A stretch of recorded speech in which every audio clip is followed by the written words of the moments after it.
Hello friends, welcome in Parisham Video Lecture. Standard 6, Semester 2, Chapter 6.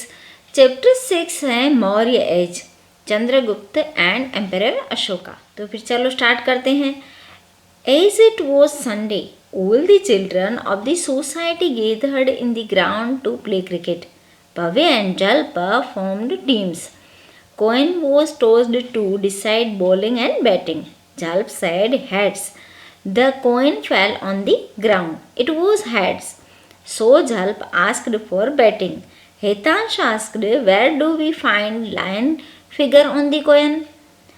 Bhavya explained to him, the lion figure on the coin is heads.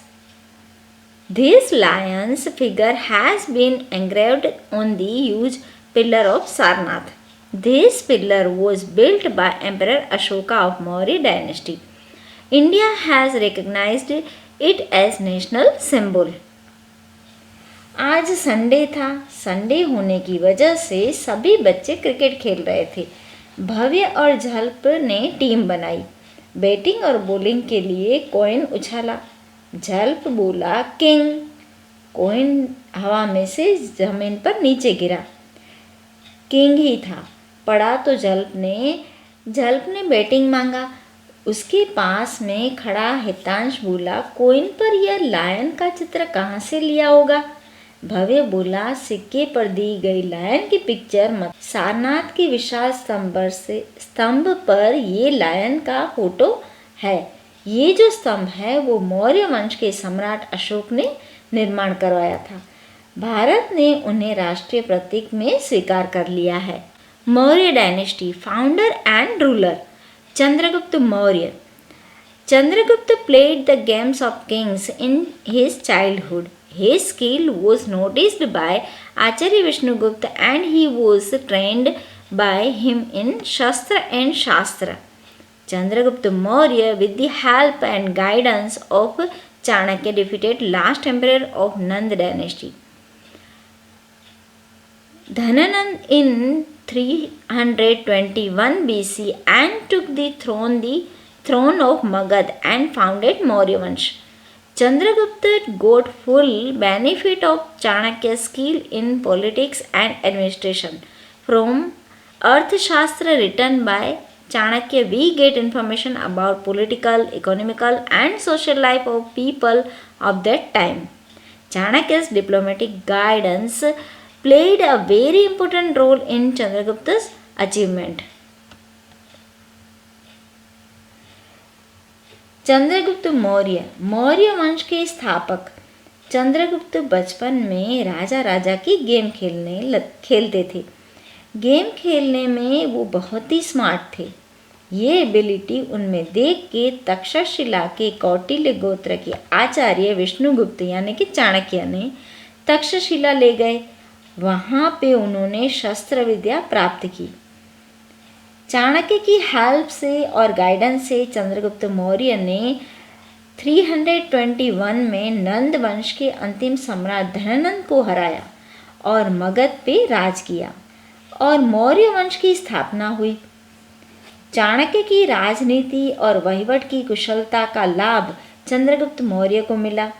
Chanakya के द्वारा लिखी अर्थशास्त्र नाम के ग्रंथ में से तब के समय की राजकीय, आर्थिक, सामाजिक जीवन की इन्फॉर्मेशन हमें मिलती है। चंद्रगुप्त को जितनी भी सिद्धि मिली उसमें चाणक्य के गाइडेंस थे। Chandragupta conquered 4 territories: Kabul, Kandahar, Herat, Balochistan. After defeating Greek king Seleucus Nicator, being impressed by Chandragupta's bravery, Seleucus married his daughter Helena with Chandragupta and sent his ambassador Megasthenes to his court. During his stay in Patliputra, Megasthenes wrote a book, Indica, which provides important and basic information about the capital and administration of Magad empire. Greek के राजा Seleucus निकेतर को चंद्रगुप्त मौर्य ने हराया और काबुल, कंदहार, हेरात, बलूचिस्तान जीत लिए।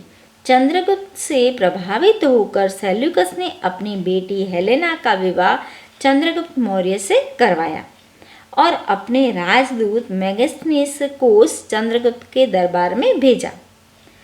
चंद्रगुप्त के यहाँ मेगस्थनीस रहे थे। वहाँ पे उन्होंने इंडिका नाम की बुक लिखी और उसमें से हमें मगध साम्राज्य का पाटनगर और उनके वहीवट के बारे में इंफॉर्मेशन मिलती है। Chandragupta tried to establish a sovereign power over whole of India by spreading his authority with the and diplomacy of Chanakya in other regions of India. He ruled in north from Afghanistan, Peshawar, Kandahar to Bengal in the east.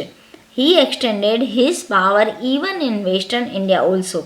It is stated in some of the sources that he had his rule even in Saurashtra also. He had appointed Pushpagupta, a Vaishya Amatya, as its governor.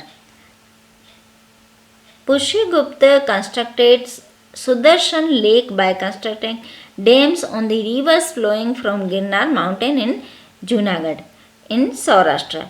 Konkan, Karnataka, Maharashtra and other regions of southern India were also part of the Magad Empire. In the northwest, the territories up to western Gandhar were also under authority of Chandragupta. Thus, the of Maurya Empire was practiced all over India. Chandragupta ने अपनी वीरता और चाणक्य की राजनीति से कुशलता से अपनी सत्ता का विस्तार किया। पूरे भारत पर अपनी सत्ता स्थापने का प्रयत्न किया। उत्तर में अफगानिस्तान, पेशावर, कंदहार से लेके पूर्व में बंगाल तक उनका शासन था। पश्चिम भारत पर भी उनका शासन था। सौराष्ट्र पे भी उनका शासन था। पुष्यगुप्त नाम के वैश्य अमात्य वहाँ के राज्यपाल के ओहदे पर अपॉइंट किए गए थे, ऐसा जानने को मिला है। सौराष्ट्र में आया हुआ जूनागढ़ शहर में गिरनार पर्वत से निकलती नदी पर बांध बंधवाया था और पुष्पगुप्त ने तालाब का निर्माण किया था। दक्षिण भारत में कोंकण, कर्नाटक, महाराष्ट्र इन प्रदेशों पर भी मगध का साम्राज्य। पश्चिम में गांधार तक के प्रदेशों पर मगध का साम्राज्य था। इस तरह भारत पर मौर्य का शासन था। Chandragupta spent the last time of his life with the Jain Muni Bhadrabahu in Shravanbelguda of Mysore. He died in 297 BC. Description about Chandragupta's 24 years rule over state and his adoption of Jainism in the last years of his life. Chandragupta ने अपने जीवन का अंत समय जैन मुनि भद्रबाहु के साथ मैसूर के श्रवण बेलगुड़ा में बिताया। 297 में उनका निधन हुआ। चंद्रगुप्त ने 24 साल तक राज किया था और उन्होंने जैन धर्म अपनाया था, ऐसा जानने को मिलता है। The history before establishment of Maurya dynasty in India is called pre history and supporting information of Maurya dynasty is available from various sources. The Maurya Empire established by Chandragupta Maurya with the help of Vishnugupta is said to be the first historical empire of India. Bharat में मौर्य वंश के शासन के पहले के इतिहास को आदि इतिहास से जाना जाता है। मौर्य वंश की स्थापना की इंफॉर्मेशन अलग अलग सोर्सेज से मिलती है। चंद्रगुप्त मौर्य का शासन भारत का पहला साम्राज्य कहलाता है। Grand trunk road, it is the oldest and longest road in the Asian continent. This road was at first constructed at the time of Chandragupta Maurya. It used to connect Tamralipti with Takshashila and Takshashila with central Asia. At that time, this road extended from the Ganga's plains to Gandhar. The road was rebuilt during the reign of Sher Shah Suri.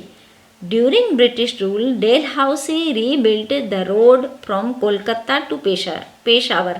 At present, this road is known as National Highway from Delhi to Kolkata.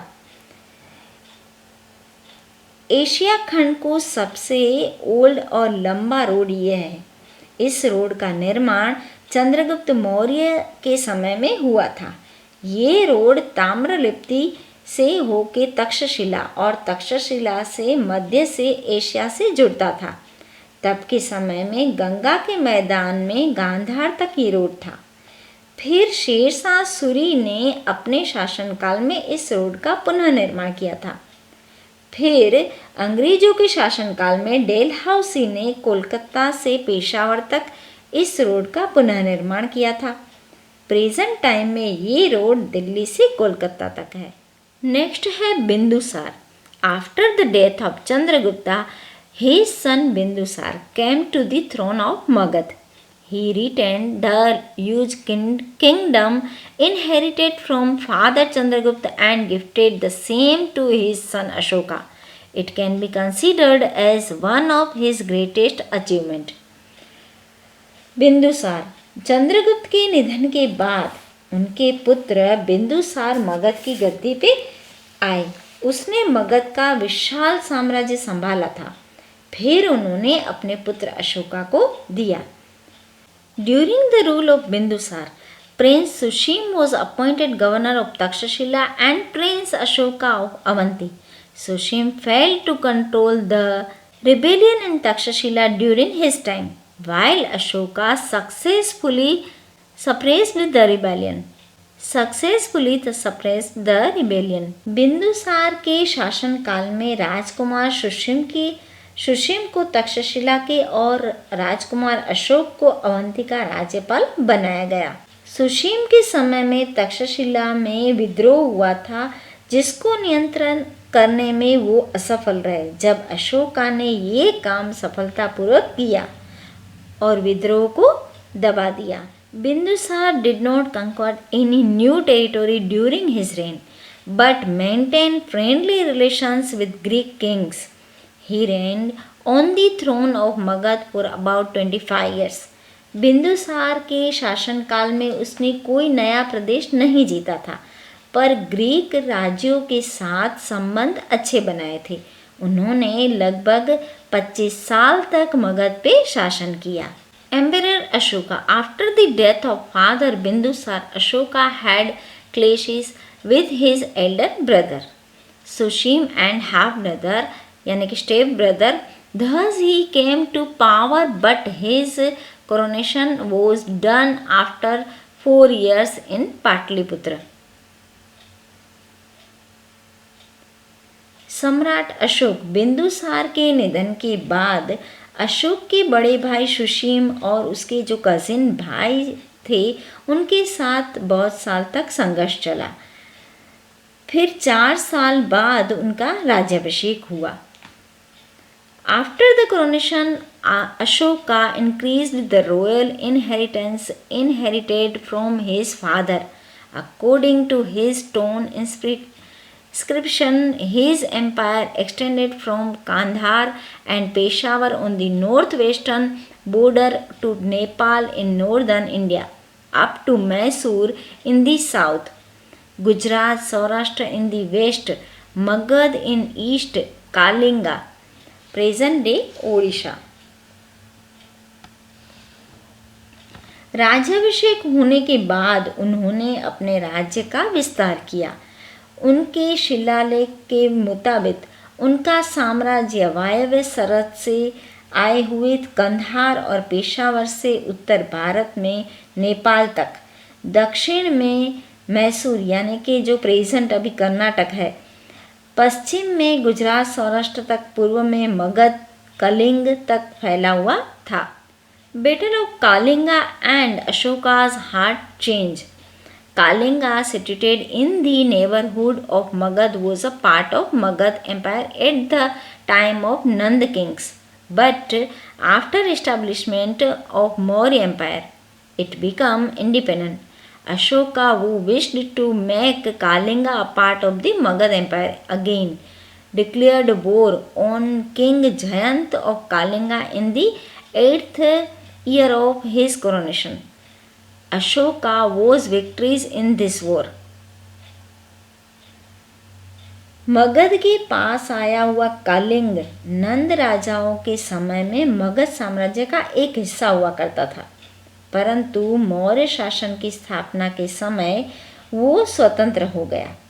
Kalinga को मगध के साथ जोड़ने की इच्छा थी अशोका की। अशोक के राज्याभिषेक के 8 साल बाद कलिंग के राजा जयंत के साथ उनका युद्ध हुआ और मगध के राजा अशोक की जीत हुई। After achieving victory in the war, Ashoka saw gloom and sorrow everywhere in the battlefield as well as in the city.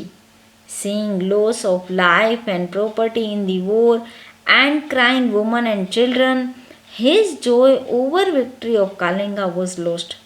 His peace of mind was lost. Ashoka's heart was filled with feelings of remorse and regret over the war. He understood the futility of war and Kalinga war became the final war of his life. Buddhist monk Upagupta taught him to renounce his weapons and take up the scriptures. By adopting Buddhism, Ashoka became a religious man from a diplomatic man. Ashoka was the first ruler who tried to convey his message to the people through his inscription. Language of most of Ashoka's inscription is Prakriti and script is Brahmi. युद्ध में अशोक राजा जीत गए थे, पर युद्ध भूमि और नगर में पूरा शोक दुख का वातावरण फैला हुआ था। युद्ध में जो सैनिक मर गए थे और स्त्रियां और बच्चे रो रहे थे, ये देखकर अशोक राजा को कलिंग जीतने की खुशी गायब हो गई। राजा अशोक के मन में शांति नहीं थी। युद्ध के बाद की स्थिति देखकर राजा अशोक के मन को ठेस पहुंची और पश्चाताप की फीलिंग आई। कलिंग का युद्ध अशोक राजा का आखिरी युद्ध बना। बौद्ध साधु उपगुप्त के उपदेश से उन्होंने शस्त्रों का त्याग करके शास्त्रों को अपनाया, बौद्ध धर्म को अपना लिया। अशोक राजा पहले ऐसे राजा थे जिन्होंने शिलालेखों से अपना संदेशा जनता तक पहुंचाने का प्रयत्न किया। वो प्राकृतिक भाषा और ब्राह्मी लिपि में था। चैप्टर नंबर 6 आज हम यहाँ तक ही करेंगे। आपको समझ में आया, आपको अच्छा लगा, बाय, टेक केयर। फिर मिलते हैं कुछ नया लेके।